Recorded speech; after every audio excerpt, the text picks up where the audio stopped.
നമസ്കാരം മക്കളെ, നമുക്ക് പഠിക്കാം. ഇന്ന് നമ്മൾ ളായുടെ കൂട്ടക്ഷരം വരുന്ന കുറച്ചധികം വാചകങ്ങളാണ് പഠിക്കുന്നത്. ആദ്യത്തെ വാചകം പുള്ളികളുള്ള പുലിയാണ്. പുള്ളികളുള്ള പുലിയാണ്. അടുത്തത് വള്ളം നിറച്ച് കയറാണ്. വള്ളം നിറച്ച് കയറാണ്. അടുത്ത വാചകം ആരാണ് തള്ളിയത്. ആരാണ് തള്ളിയത്. അടുത്തത് ആരും കള്ളം പറയരുത്. ആരും കള്ളം പറയരുത്.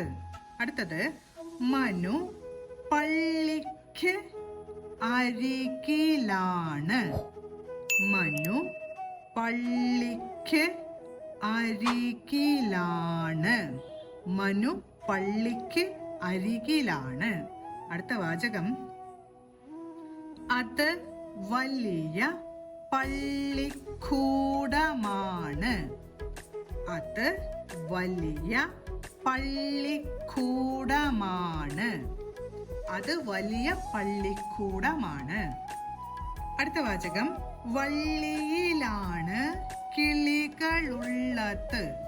വള്ളിയിലാണ് കിളികളുള്ളത്. അടുത്തത് ഉള്ളി മുളച്ചു. ഉള്ളി മുളച്ചു. അടുത്തത് അവളാണ് നുള്ളിയത്. അവളാണ് നുള്ളിയത്. ഓരോ വാചകങ്ങളും പറഞ്ഞുകൊണ്ട് ഒരു 5 പ്രാവശ്യമെങ്കിലും എഴുതി പഠിക്കണം. അടുത്ത ക്ലാസ്സിൽ കാണാം. നമസ്കാരം.